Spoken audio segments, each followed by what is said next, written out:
Welcome to a Monday night edition of Tisky Sour. Lots of huge stories for you tonight. An attempted insurrection in Brazil. We speak to a guest there. A breakdown in talks between trade unions and the Tories, and Rishi Sunak's cringe-inducing refusal to say whether he uses a private GP. We want to know your thoughts on that one. Do you care whether or not Rishi Sunak uses a private GP? Should he just have admitted it? Does it not matter? Is it a distraction? You let us know on the hashtag TiskySour. I'm joined all evening by Aaron Bastani. How are you doing, Aaron? Michael Walker, if only it was all evening. It's only for 1 hour. What's the pity? I'm very happy, however, to be wearing the same T-shirt as you today. Oh my God, and what a T-shirt to both be wearing. We should have realised this in the sound check, because this is a little bit awkward, I think. But we'll live with it. So we've both worn the same cocktail. We've both worn the same cocktail dress. We've both worn the same gala. cocktail dress. Thank God it's only going to be for an hour, Aaron. If this was 3 hours long, we were wearing the same T-shirt, I'd probably have to get changed in the middle. Let's get going. Available, of course, at novaramedia.com if you want to be the third person this evening wearing the same T-shirt. In a last-ditch attempt to avert a new wave of strikes in the public sector, ministers in the health, education and transport departments invited union leaders in for talks today. Now, the highest profile one of these strikes which relate to the collapsing health service. So Health Secretary Steve Barclay was under particular pressure. He doesn't appear to have got the goods, though. Onaika Sab is lead national officer for Unite, who represent part of the ambulance workforce. The government have missed yet another opportunity to put this right. We came here in good faith. What they want to talk about is productivity.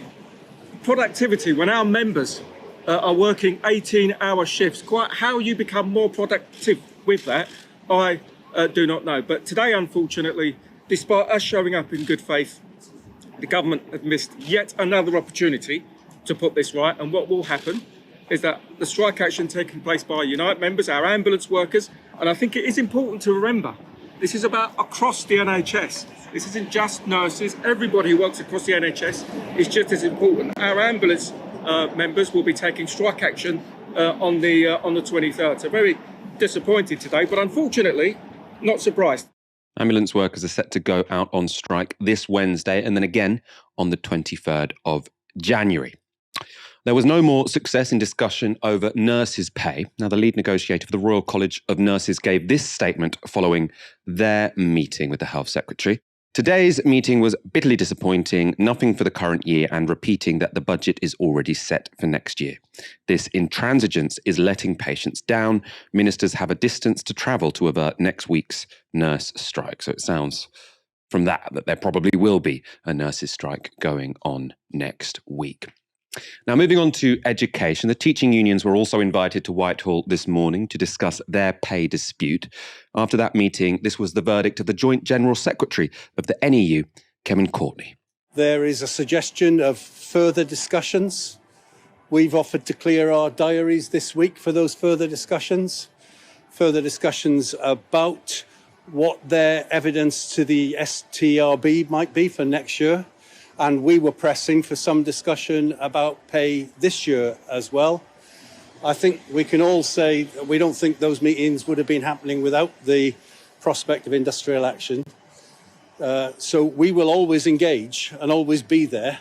But while saying there are thoughts of further meetings, there's no sense of concrete progress on any of those things as yet.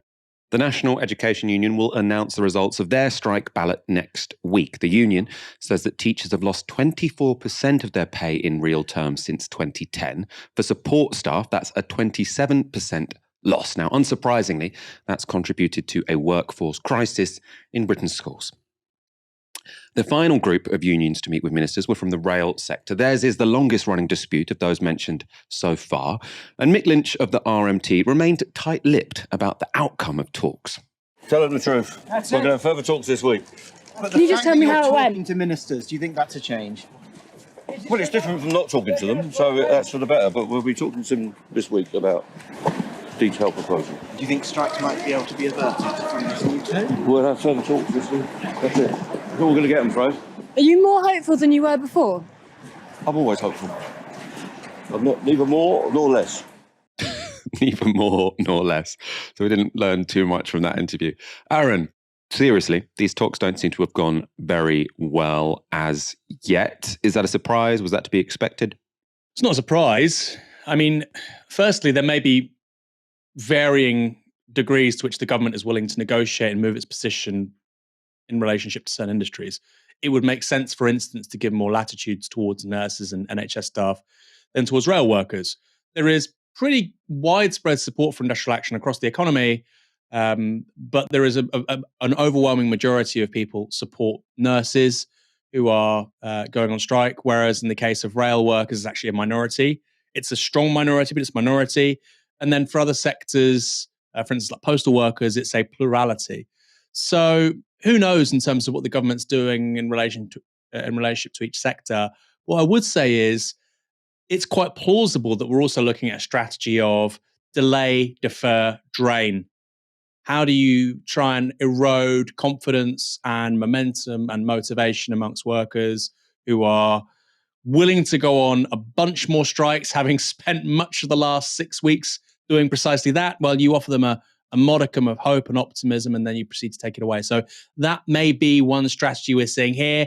And so I think the circumspect nature of Mick Lynch's response is both smart and I think insightful. Also, I suppose, their disputes have been going on longer, so I imagine it's a bit more technical with the health and education sectors. It seems like they were really very much sort of an opening play in discussions, whereas with the RMT, it's been going on for quite a while. Let's get on to later in the day. Steve Barclay gave a statement to the House of Commons. He outlined a range of measures he hoped would improve the situation in the NHS, including £200 million to free up beds in care homes and elsewhere. That's to allow patients to be discharged from hospitals. But he didn't mention the strikes at all. That was until Shadow Health Secretary, Wes Streeting made him. This winter has seen patients waiting hours on end for an ambulance, A&E departments overflowing with patients, and dedicated NHS staff driven to industrial action, in the case of the nurses for the first time in their history, because the government has failed to listen and to lead. I noticed the Secretary of State didn't take a moment to talk about the abysmal failure of his talks with nurses and paramedic representatives today. So let me say to him, every cancelled operation, delayed appointments and ambulance disruption due to strikes could have been avoided if he had just agreed to talk to NHS staff about pay. Today he could have opened serious talks to avert further strikes. Instead, he offered nurses and paramedics 45 minutes of lip service. If patients suffer further strike action, they will know exactly who to blame. He refers to talks with the trade unions, and it is right that we are engaging with the trade unions. I was pleased to meet the Staff Council of the NHS today, and indeed the chair of the NHS Staff Council, Sarah Gorton, said the discussions had made progress, notwithstanding one trade union leader who wasn't in the talks, given an interview outside the department to comment on what had and had not been said in those talks. But we want to work constructively with the trade unions on that. So Barclay was technically correct there. Unite's One Kassab, who we showed you earlier, has confirmed to LBC that he wasn't in the room with Barclay, but a Unite rep was. And Kassab said, quote, "I have the full briefing." Now, obviously, negotiations like this involve teams of people. Only one person from each union was allowed to go in the room. And guess what? Trade unionists talk to each other. They're collective organisations. Aaron, what do you make of that? It seemed a little bit puerile, didn't it? Steve Barclay, Health Secretary, saying, oh, well, the guy giving the interview wasn't even in the room. Like, there are some real substantial issues at play here, and he seems to just be taking, little digs at trade unionists. Well, it's the Tories, isn't it? It's just pathetic. I mean, most organisations, Michael, when a negotiation is done or there's a meeting of some kind of real importance with senior people, that is then relayed to the press by, guess what? A press officer. That's not this person's job, but I'm just saying that the idea that somebody can only authentically comment on something if they were in the room is clearly nonsense. Imagine Manchester United have just signed Wout Weghorst, footballer. Were you in the room when he signed the contract, Mr. Man United press officer? Clearly ridiculous. And it's that inanity and triviality which the Tories use not just to rebut things, but actually just they turn political debate and how we talk about politics in this country. They just turn it into a mud field of shit. I can't think of a better term. So you just get stuck in the mud and you can't really get anywhere and you can't really can't reach any points of agreement and you can't kind of create a foundation for an informed, sensible debate. And it's akin to a playground. Let's get to the facts here, Michael. Billionaires in this country saw their accumulated wealth increase by more than 100 billion during the pandemic. The Institute of Fiscal Studies has announced that in order for the entire public sector to see their wages keep up with inflation would cost approximately 18 billion. More than 100 billion, 18 billion. That's the kind of debate we need. And instead we have people like Steve Barclay throwing mud in a way which is more becoming of a 12-year-old child. Over on Twitch, Gobbler says the government is happy to be seen as negotiating while unions run down the strike fund. Final point on this, Aaron. Do you think sort of dragging this out is in any way in the Tories' interest? Are they relishing this to some degree? I can't see how they are, Michael. It's important to say this is unprecedented territory. I think in October, in terms of hours lost, it was the worst month for industrial action since the early 90s. It's the best of my recollection. And December was way, way worse than October. We don't yet have the data. So this is not normal. Over a Christmas period, being unable to get trains for weeks on end, I had to commute into London. I was one of those poor people, and God bless the RMT. I haven't got a problem with them doing it. But my God, people were very miserable, Michael. Same with the post office, driving instructors, of course, the NHS, other parts of the economy too, bus drivers. This is very, very unusual. And I feel like there was a sense, in my experience anyway, and look, this is just people commuting into London, of just fatigue, of dread, of doom. And that's not just, excuse me, that's not just the industrial action. It's also, of course, a combination with the weather, dark, economic recession. We're not hearing much economic good news at the moment. 2022 was a very tough year in a bunch of ways. People want optimism. They want something to look forward to. And they don't want to hear from the government. You know what we're saying for the next 6 months? We're going to war with the unions. People don't want it. Even Tory voters, Michael. That's my sense of things. So it's a strategy that's been pursued by the government because they don't want to give these high wage increases to the public sector. It's not a question of we want to take on the unions because it's politically expedient. Actually, they're looking at 10, 11, 12% inflation because of the war with Ukraine, because of China's economic demobilization post-COVID, some other reasons too. You might point, for instance, to the economic sort of stimulus you saw during COVID. They weren't expecting that kind of inflation, and that's created a political problem for them, which is public sector workers wanting rising wages or wages to keep up with inflation. So they're responding to a big political problem they've not seen in 40 years rather than seeking out a political fight, because frankly, I don't think they're going to win that political fight. I think it's going to be very difficult for them. No, I'm with you on that one. I mean, these have already been going on for quite a while and the public haven't turned on the trade unionists because I think everyone recognises that the Tories have run down our public services to the point of complete collapse. No one is sort of looking jealously on at these nurses with their privileged pay packets and saying, oh, these guys have it so lucky. That's clearly not what's going on here. An apparent attempt to overthrow Brazil's newly elected leftist president Lula has been stopped.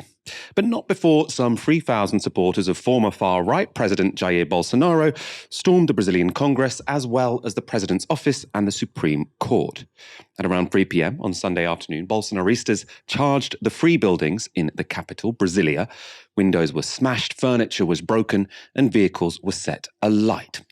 Now, luckily, the buildings were virtually empty as the Brazilian Congress is currently in recess.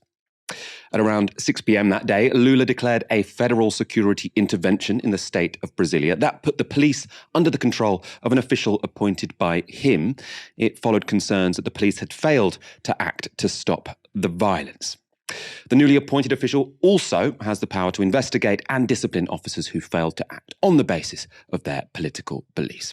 By late evening, the police had managed to take control of the three government buildings, although clashes with rioters continued into the night.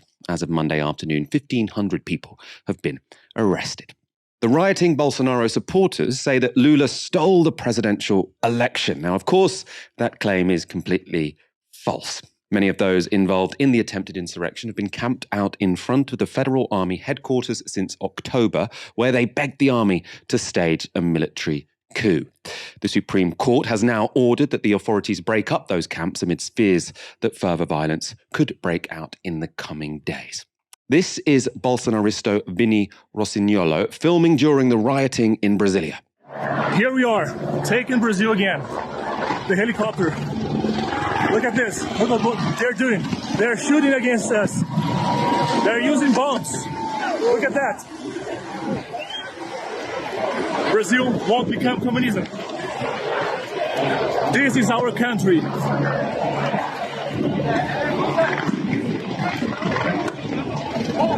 We don't accept the result of the election because Brazil was stolen. Brazil was stolen.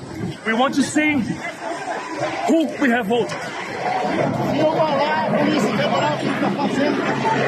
Look at that.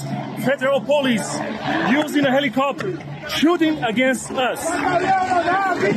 Federal police. You can hear bombs. Look at that. Look how we are there. It's a crowd. It's our crowd. So the idea that the election was stolen has been encouraged by Bolsonaro himself. After the result, he frequently hinted at voter fraud and refused to concede Lula's victory for several days. And prior to Lula's inauguration on January the 1st, Bolsonaro fled to Florida in the USA. That's against convention. Normally you'd go to the inauguration and hand over the presidency. Now, in response to the attacks on the government, Lula made this statement on social media. You must have followed the barbarism in Brasilia today. Those people we call fascists, the most abominable thing in politics, invaded the palace and Congress. We think there was a lack of security. Whoever did this will be found and punished. Democracy guarantees the right to free expression, but it also requires people to respect institutions. There is no precedent in the history of the country what they did today. For that, they must be punished. He goes on, and we are going to find out who are the financiers of those who went to Brasilia today, and they will all pay with the force of law. In support of Lula, US President Joe Biden tweeted this: I condemn the assault on democracy and on the peaceful transfer of power in Brazil.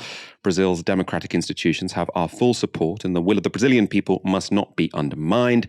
I look forward to continuing to work with Lula. And Rishi Sunak posted this remarkably similar message on social media. I condemn any attempt to undermine the peaceful transfer of power and the democratic will of the people of Brazil. President Lula and his government has the United Kingdom's full support, and I look forward to building on our country's close ties in the years ahead. Some international lawmakers have gone further, though, with US Democratic Senator Alexandria Ocasio-Cortez tweeting this: nearly 2 years to the day the US Capitol was attacked by fascists, we see fascist movements abroad attempt to do the same in Brazil. We must stand in solidarity with Lula's democratically elected government. The US must cease granting refuge to Bolsonaro in Florida. David Adler is a political economist and general coordinator of the Progressive International. He joined us earlier today from Sao Paulo, and I began by asking him if what we've seen in Brasilia was just a copycat version of the January 6th insurrection in the US that took place almost exactly 2 years ago. Watching the footage coming out of Brasilia yesterday, it's impossible to miss the parallels. It's impossible to miss the parallels in terms of the role that the federal police played in accompanying, if not encouraging outright, this unprecedented attack on Brazil's physical as well as sort of spiritual institutions of democracy.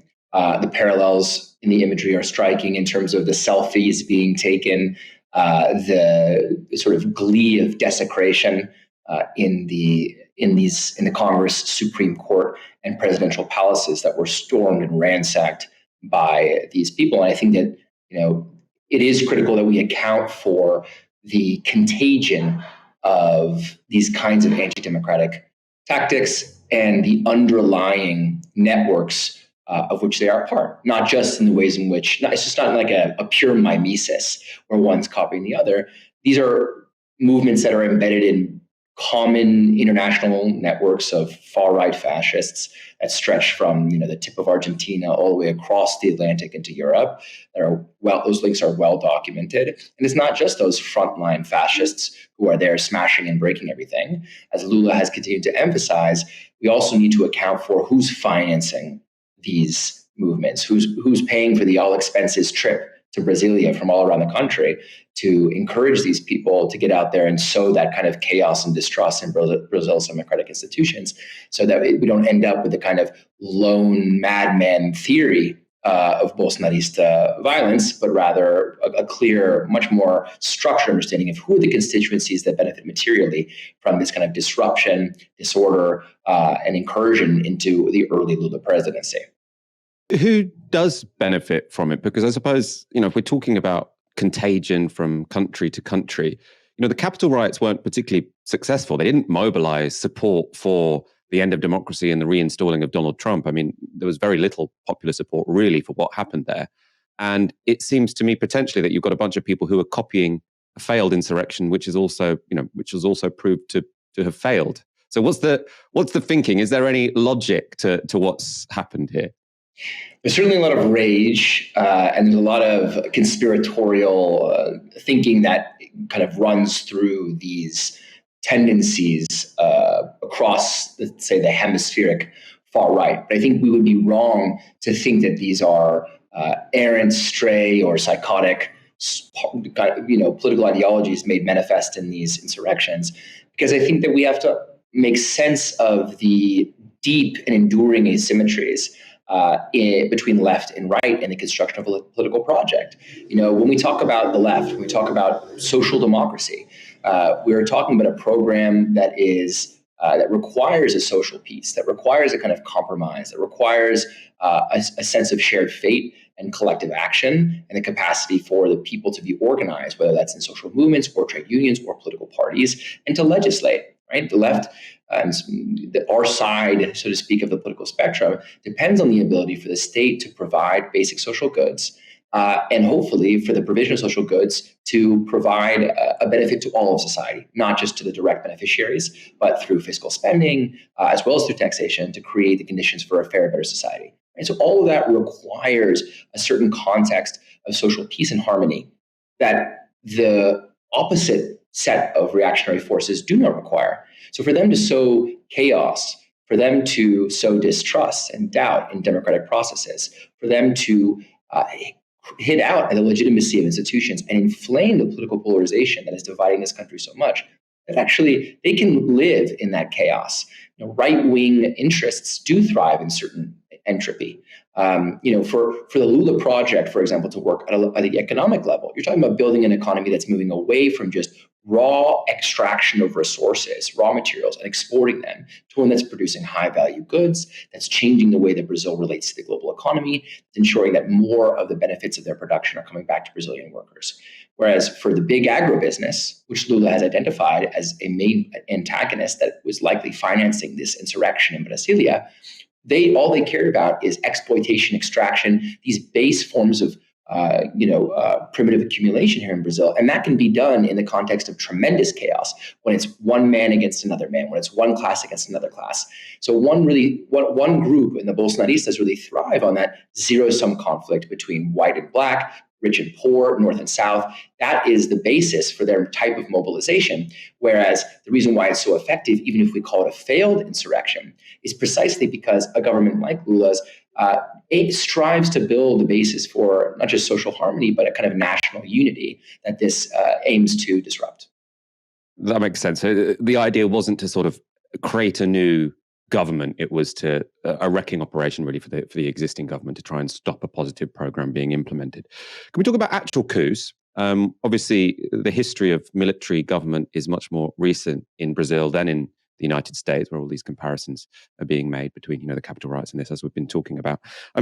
Is there a risk of a real coup in Brazil? How have the military responded to this? How have the police responded? Is there a division within the state?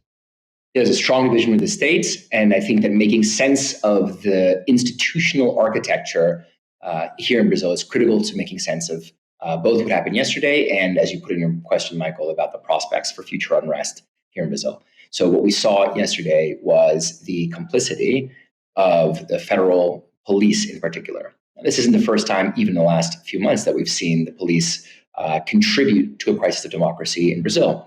Many of your viewers will remember here on election day when there was another coup plan hatched by the so-called highway federal police, with an order signed in the early hours just before Election Day, saying that the federal police were not supposed to comply with whatever orders came down from the Supreme Electoral Tribunal, but set out to create roadblocks and prevent voter participation in highly Lula-supporting regions of the country. So this kind of institutional rot runs quite deep, and of course, Bolsonaro oversaw 4 years of sustained institutional rot and capture at those low levels. So we've long been afraid of the role of police, of military police in particular, in facilitating these attacks on democratic institutions in Brazil. And in the case of yesterday, not taking selfies and smiling and encouraging them to basically march their way into Congress in the same Three Powers Plaza where 1 year ago I participated in the largest mobilization of indigenous peoples in the history of Brazil. And even that peaceful march from all across the country was met with such severe repression, and not just tear gassing, but basically immediate eviction from the same territory where these Bolsonaristas were basically marching through the barricades. So the question you ask is the right one in the sense that while there's institutional rot in some parts of the Brazilian state, the military has been pretty straight with this, with the question of the coup. This is the thing that has been giving the most peace of mind to Lula and his allies for a long time. If you spoke to people before the election, as much of the hysterics there were around the potential for a coup to be led by Bolsonaro, most of them would say the same thing. They would say the risk of a coup does not come from above, it comes from below. It comes from the fact that Bolsonaro oversaw the multiplication, I think fourfold multiplication in a year. I should fact check that, but massive inflow of small arms to basically give guns, handguns, pistols to these fringe Bolsonarista supporters at the base level. And the risk was of them going out and causing violence, which we saw several assassinations of Lula supporters, lots of violence at that kind of grassroots level. But most of these generals have not been interested in participating in an anti-constitutional military coup, despite, as you say, the long history of Brazil's U.S.-backed military coup and Bolsonaro's longstanding nostalgia for that era. But as they say in Brazil, there's never been a coup in Latin America that was not endorsed, if not outright facilitated by the United States. And here we've seen a pretty swift response by the Biden administration backing up Lula and his democratic credentials, and we can get into why that is and what that's about and how deep that runs. But I think that it's quite clear that the energy and the infrastructure is not in place to facilitate a more serious regime change type coup here in Brazil. Let's talk about Bolsonaro. He is in Florida right now. I mean, if you want to be, a relevant player in an oncoming social war, you should probably be in the country, I would have thought. What's he thinking? Why has he gone to the United States? Bolsonaro fled the country for the very simple reason that he was expecting imminent prosecution for the litany of crimes that he committed here in Brazil. To take one example, lots of people speak one of the main strains of so-called anti-pachismo, which is hatred of the Workers' Party. Lula's party is the idea that they oversaw some corrupt schemes, whether it was Dilma Rousseff, this kind of claim that led to eventually to her legal coup in 2016, or the same claims about Lula's corruption that saw him falsely imprisoned for 580 days, not so long after. The irony there is, of course, that Bolsonaro oversaw the single largest corruption scheme in the history of democratic Brazil, raiding state coffers to pay off his allies in Congress, a massive vote-buying scheme that's very, very well documented and was going to take very little time for Lula's new Justice Department to levy charges against Bolsonaro. So he went to the safe haven for all of the anti-communists over the past 75 years, which is southern Florida, where he joins a legion of Cuban emigres and Venezuelan emigres who are plotting conspiracies against the left-wing governments in their respective countries. So that came as very little surprise. What has come as more surprise is the energy that seems to be emerging from some members of Congress in Washington. I'm talking about Joaquin Castro or AOC's tweets yesterday that suggest a real desire for accountability for the crimes of Bolsonaro, lest Florida become kind of refuge for authoritarians, which of course is historically speaking quite ironic, given the role the United States has always played as providing safe haven for some of these criminals, in particular anti-communist criminals. But we may see the escalation, not just of rhetoric, but of potential investigation by the Department of Justice. We'll see how far it goes into looking into whether Bolsonaro was committing anti-democratic crimes on U.S. soil, and of course waiting around to see if Lula calls for his extradition, which they haven't yet done. And that would be a very interesting question of whether there is a more serious diplomatic exchange between the U.S. and Brazil on the basis of Bolsonaro's criminal behavior and relationship to the yesterday's insurrection. Finally, can we talk about how the left are responding? Should we expect counter mobilizations across Brazil?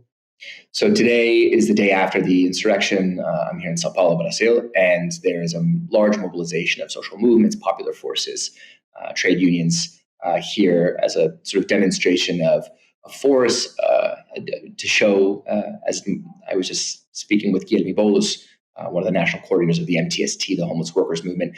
He's very clear, and I'm sure his speech this evening will make this case. The streets belong not to the Bolsonaristas. The streets belong to us. We can't let them think that street protests is a tactic of the right. It's the same process that they're going through and trying to reclaim the flag, which very quickly became a symbol of Bolsonarism in the country, to say, no, that's our national flag, that's our national symbol, these are our streets, and we're going to take them back. I think it's easy to forget in all the kind of close-up selfies and imagery of yesterday's insurrection. It's a very small number of people in a city where none of them live. And so it's going to be very important, I think, to the popular forces across the country to say, not in my name, not in my town, not in my community, not in my city, not in my country. I think we can expect a kind of sustained mobilization. But the last thing I'd say there, Michael, is that I think that the context and the tone of the aftermath here in Brazil and there in the United States is very, very different. I mean, January 6th very quickly became this moment of national mourning for our democracy in some way, very quickly lionized as being a kind of monument to the robustness of our civic response, whatever you may want to call it, right? There was a lot of partisan motivation by the Democratic Party to say, this day shall live in infamy for the rest of eternity because it was a day in which our republic came under its most severe threat in however many years, right? That's not the tone here. Lula is calling for caution, calling for accountability, calling for the mobilization of the institutions here to pursue, the right paths towards finding the sources of financing, criminality, and complicity in yesterday's events. But they're not pushing the big red button to say, okay, all forces out to the street now, it's game over. They're trying to say, let's be cautious. Let's remember who these people are. Let's remember who the broader forces are behind them. And let's begin to address those issues of institutional rot, through suspending the mayor of this federal district, through dismissing the head of security forces for the federal district. Let's begin to kind of rip out the more malignant aspects of Brazilian institutionality that are causing, this spread of cancerous anti-democratic sentiment inside the state, and begin to rebuild a more democratic Brazil. That was David Adler from the Progressive International speaking to me earlier today. Rishi Sunak gave his first big interview of the year this weekend. It was with Laura Kuenssberg, and it got pretty uncomfortable. Were you registered with a private GP, and are you still? Yeah, but my dad was a doctor. I grew up in an NHS family. Wasn't my question. It's really straightforward. Were you registered with a private GP? As a general policy, I wouldn't ever talk about me or my family's healthcare situation. But again, it's not really relevant to this. What's relevant is the difference I can make to the country. Well, hang on, Prime Minister. I think there is huge public interest in the decisions that you make. And actually, one of your predecessors, who I know you admire very much, Margaret Thatcher, she said very openly that she decided to use her right as a free citizen to spend my money in my own way so that I can go on in the day at the time with the doctor I choose and get out fast. She was perfectly happy and probably proud to talk about the decision she made. Why wouldn't you tell people if you use private healthcare? Well, it's just a personal choice. It's about healthcare. I think is somewhat that is private. But I think what people care about is, am I going to make a difference on the thing that they care about? When it comes to the NHS, I grew up in an NHS family. I said my dad was a GP, my mum was a pharmacist, and I think my track record matters more than these things. But what I would say is that I want to make sure that we do have fantastic healthcare for everybody. And you've made that claim, the role but of I the think private there is, sector. forgive me, Prime Minister, there is a public interest in the decisions that the Prime Minister makes for himself. Why won't you tell us whether or not you use private healthcare? But again, it's a distraction from what the real issue is. And the real issue is, are we making sure that there's high quality healthcare available for the country? But when it comes to the private sector in general, we should be making use of the independent sector. I don't have any problem with that whatsoever. For example, with elective surgery, one of the things we do need to do is actually be much more open to using the independent sector capacity that is available and putting power in the hands of patients to choose where they want to have that treatment. That's something that we need to do more of. Are you registered with a private GP? My dad was a doctor. Interesting attempt at deflection, which didn't work very effectively there at all. Also, when you've got this Tory up there saying, the real issue is, are we delivering a decent service at the NHS? No, we are not. On that real issue, I'll agree that's the real issue. And what does the record say? They show that after 12 years, you have completely destroyed an NHS, which, by the way, you found in pretty good health. It was doing okay in 2010. It's only a disaster because of 12 years of Tory rule, because your guys have been in charge. Aaron, that is been thought of as a pretty awkward exchange with Rishi Sunak. Will he be particularly worried about that? Will his PR people be banging their heads on tables? Possibly. I mean, they're polling so low at the moment. I mean, they're polling sort of mid-20s. So, are they losing voters in those polls because of what he's saying? I mean, probably not. I mean, it explains why they're so low already, right? My theory with Rishi Sunak, Michael, is that he's basically there to ensure the Tories get 30% at the next general election. I think anything more than that's a real accomplishment. And look, there could be a hung parliament, or there could be a very small Labour majority. It could be the Tories get 33, 34%, and that's a good result for them. Things are a long way away, 2 years away. But if you look at the fundamentals, Michael, I think 1.3 million people are seeing their mortgages up for renewal this year, inflation at 10%, public services crumbling. We're looking at a recession of 1% in 2023. All those fundamentals would suggest that the Tories are screwed. And so I feel that matters more than an interview. However, there's clearly an argument to say, well, if you have a talented politician with a good policy offer, with good media and successful attacks on the Labour opposition, then yes, they could probably get a hung parliament, right? And right now, it doesn't look like Rishi Sunak's living up to that. His answer to me was more reminiscent of politics in sort of 2003 than 2023, where you could have somebody saying, it doesn't matter where you're from, it's about where you're going, which is how we ended up with David Cameron and George Osborne, two very, very, very, very posh people with absolutely no credentials, almost no career outside of politics. I mean, David Cameron did some public relations stuff for Carlton, which became ITV. George Osborne literally never had a job outside of politics other than folding sweaters, I believe, at Selfridges or Harrods. And so this kind of idea that, we don't judge people on their background, we judge people on their ability and their skill and their competence. Actually, in the last 5 years, this stuff really does matter. People don't want to see a guy who's a multi-millionaire talk about how he's helping fix the NHS while himself using a private GP. And there's an interesting point by Laura Kuenssberg that Margaret Thatcher presented herself as a morally calculated, ethically driven politician, and she followed through on that. So she said things because she believed them, not necessarily because she thought they were popular. And there's an interesting contrast between her answer on that precise question and what Rishi Sunak said. I actually think the kinds of people that the Tories now need to win back, people that voted Conservative in the last general election over 45, I think if he said, look, I, as Prime Minister, need same-day appointments from my GP, that's in the national interest. That's my view. People can obviously access healthcare as they see fit, but I think we should have an NHS publicly available to all. I think the kinds of voters they need to win back generally wouldn't mind as much compared to what they're seeing there, right? Which is a slippery, and I'm sure many of them would mind, but a lot more care about how slippery and evasive he seemed in the interview. And it does make you think, Michael, cast your mind forward 15, 16 months to May 2024. We're going to have two party leaders who compulsively don't answer questions. And it's going to be a really remarkable experiment in anti-politics. And I wonder who wins from that exercise. If we have Starmer and Sunak both tending not to answer questions, both evading their record in and outside government, both trying to avoid the fact they've been deeply hypocritical on a number of things. Of course, we saw Keir Starmer basically support, but not support outsourcing when he was talking to Sophie Ridge on Sky News. You can see a situation where basically people say they're all as bad as each other, and yes, we get a hung parliament. But as it stands, Rishi Sunak's appearance, awful as it was, I think explains why the Tories are, in some opinion polls, 15 to 20 points behind.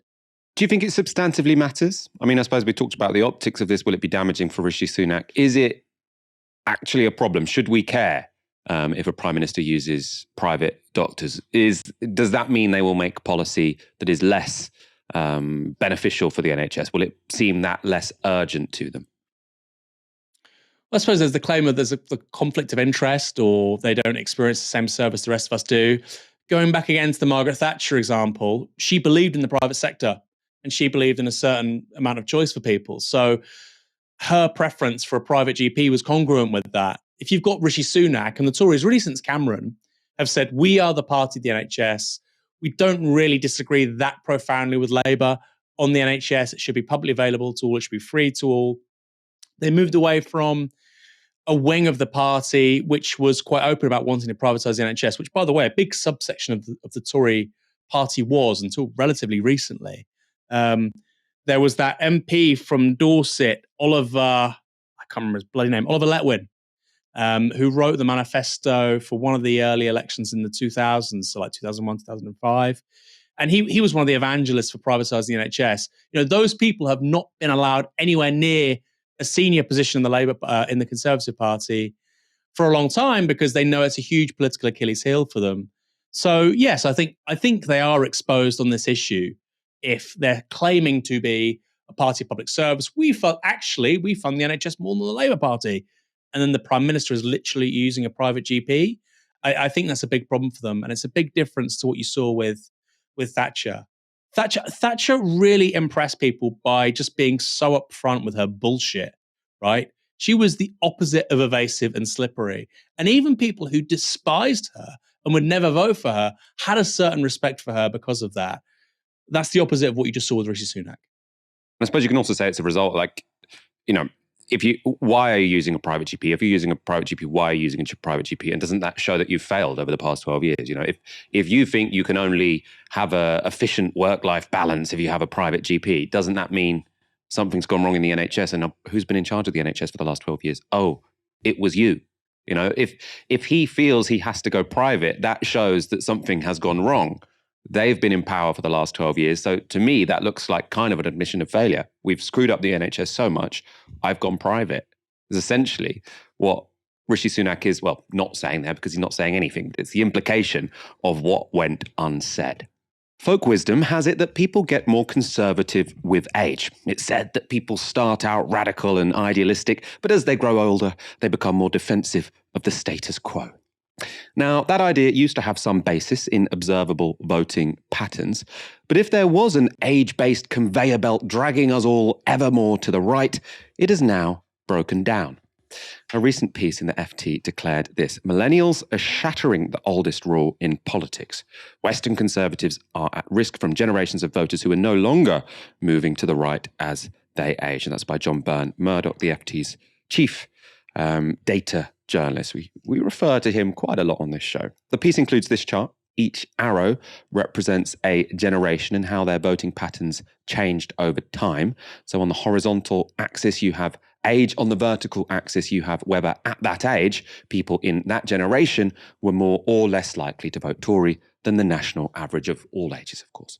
Now, as you can see, for the silent generation, so that's people born before 1945, and for boomers and Generation X, they all started out being more left-wing than the national average, but as they aged, they all became more conservative than the average. So they started out when they were young, they were left-wing, when they were old, they were right-wing. For millennials, though, this relationship seems to have broken down, and in fact, millennials seem to be getting more left-wing as they age. So why aren't millennials getting more right-wing as they get older? Well, Laura Koonsberg asked Rishi Sunak for his ideas. You are the youngest Prime Minister at 42 in a very long time, but we're in the 13th year of Conservative rule. There's a whole generation that's come of age during that time when rents have gone through the roof, childcare has become extortionate, they're paying more and more tax, owning a house is further and further out of reach. The polls suggest that you're someone very unusual in your early 40s who fancies voting Conservative. Why would anyone under 45 vote Conservative? I think that the country's priorities are pretty clear. and those are to make sure that we do manage the economy responsibly. That's the thing that's going to make a difference to everybody, whatever age you are. You talked about buying a house. It's going to be harder to buy a house if interest rates are higher. Well, why are interest rates going to be high? It's because inflation is higher. So the best thing we can do to help that generation is to get interest rates down, and that means getting inflation down, which is why the first priority I set out this year was to halve inflation. The second priority I set out was to grow the economy, because I want there to be fantastic jobs in every part of the country for all those young people. You talked about the next generation. We shouldn't burden them with debts. That's why it's important that we reduce borrowing a debt. That's the third promise I made. And then the last two are important to them too, when it's about cutting waiting lists and stopping the boats. I think everyone cares about those. Everyone has a family member that at any point in time is reliant on the NHS, whether it's a grandparent who needs a hip operation, whether it's someone who's had to be rushed to emergency care, or someone who just needs to see the GP for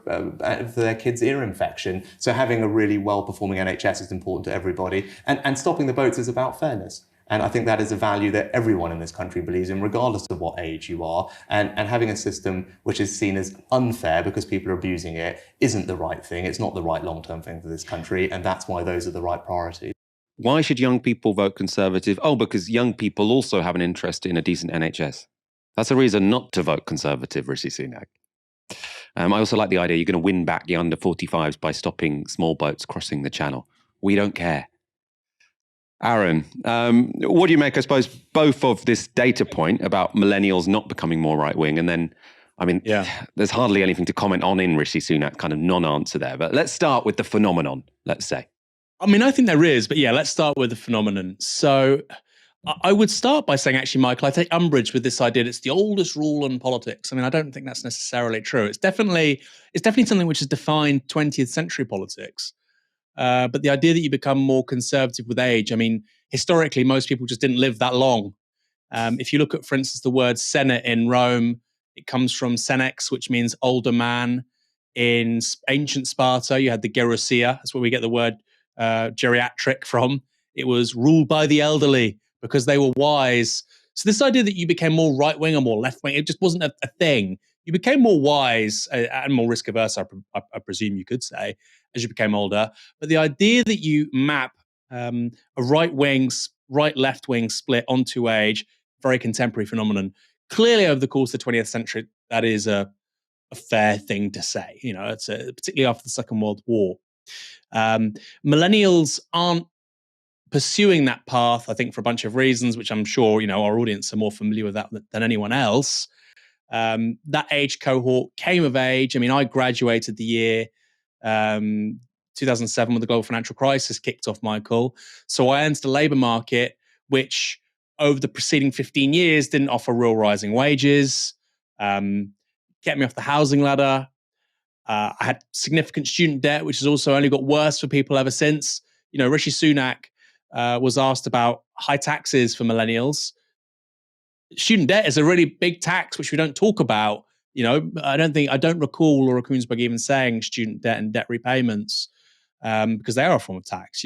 Basically, if you look at the marginal rate of tax that middle income earners who are millennials pay, it's higher than higher income earners who are that bit older, who don't have student debts. So I think the material explanations are quite straightforward.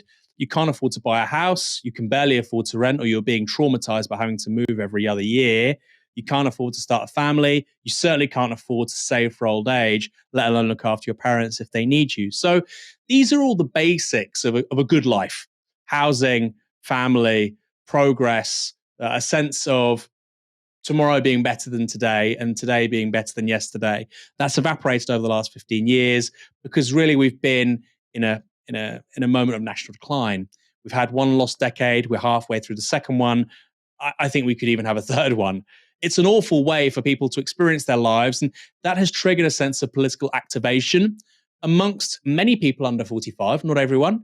And of course, there are older people as well who are very left-wing and agree with everything I just said. But those people say, well, you know what, I only get one shot at life, and I don't want to rent forever, and I don't want to be living in a miserable experience, and I want a sense of community. And if I do rent, I want to be in a place where I know people, and I don't have to move every 6 months, and I want a job which is fulfilling. I don't want outsourcing in the NHS. I want an effective service. So there's a reason why this age cohort has given up on capitalism or neoliberalism more specifically, and that's because neoliberalism has given up on them.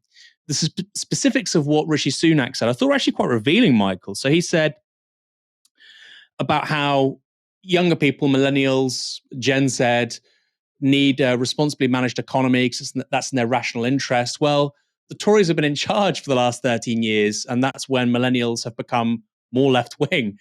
And one reason why is because you haven't responsibly managed the economy.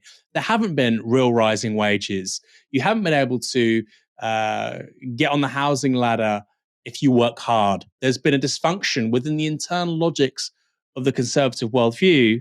Then secondly, he says if you want low inflation, which is an outgrowth of economic management, then you need to vote Tory. Well, inflation's presently 10%, and we've got Tories running the country. So there was so much internal incoherence within his own argument. I think that really makes the case for why the Conservatives should no longer be in power, Michael. You know, Rishi Sunak unconsciously laid out a series of statements as to why he himself should not be the Prime Minister. What a world we're living in. And I think there's a bit of a divide in the Conservative Party now between people who think this doesn't really matter because there are enough old people in this country and people, you know, have quite long lives now. There's going to be a huge pensioner cohort, which is quite key in elections for a long time. So they don't really need the under 45s. I think maybe the complacency of Rishi Sunak's answer suggested he's on that side because it seemed to me he was just paying lip service there to an answer. He didn't strike me as someone who'd thought seriously about this. The people who do seem to care about getting younger people to vote Conservative or getting younger people to vote Conservative as they turn 30 or 40 or whatever, their plan seems to be to build more houses, and they think that, or potentially make it easier to get a mortgage. So what they want to do is get more young people on the property ladder, and their assumption is that once those younger people are on the property ladder, then you will start to see that shift to the right that we saw throughout the 20th century, which you can say, you know, I suppose your traditional right-winger would say, oh, there's a correlation between age and conservatism because you get more sensible as you get older and conservatism is the sensible option. I think my analysis is more older people tend to be more conservative because they have more assets they want to protect. They have more property. So they're more concerned about redistribution because they think they'll have to give up what they already own. My question to you, slightly long-winded there, in a roundabout way, if the Tories do manage to get a few more millennials on the property ladder, let's say, can they expect that sort of association between aging and conservatism to re-establish itself? In a word, I don't think so, Michael. No. I said in a word and then I said a sentence. No, I don't think they can. The reason why, there's a bit of a Mark Goldbridge there for anybody who watches United Stand. The reason why is that you've got increased interest rates, higher interest rates, which means that accessing credit's more expensive. We have been in a moment of low credit really since 2007-8, which has been wonderful if you're one of these older people on the housing ladder. You want your car on HP, hire purchase, you know, you're living a lovely life. We're coming to the end of that. So if you are a millennial, for instance, who got onto the mortgage ladder in, say, 2021, you got a 2-year mortgage, you're remortgaging in 2023. I mean, interest rates might mean that you can't even get a mortgage. You might have to go back to renting, or you're paying thousands of pounds on your mortgage, more than you would have paid to rent before you bought a home.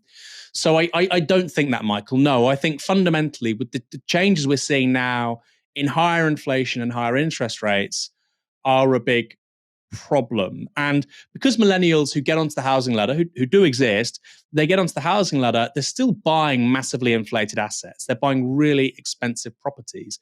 Even if it's just a one-bed flat in London, it's really expensive, right? So they're really highly leveraged with lots of debt, which leaves them the most exposed to higher interest rates. So I would be very, very skeptical of the argument that, oh, well, we'll just create homeowners and then they'll become conservatives. Because actually, no, those people will take a really, really big interest in monetary policy. And if you see medium-term interest rates return to where they were before 2007, which was about 5-6%, then I think that's politically unmanageable. And actually, simply put, a lot of people can't get mortgages, and the ones that can are paying more for those mortgages than when they are renting, or the same. So, no, I don't think so.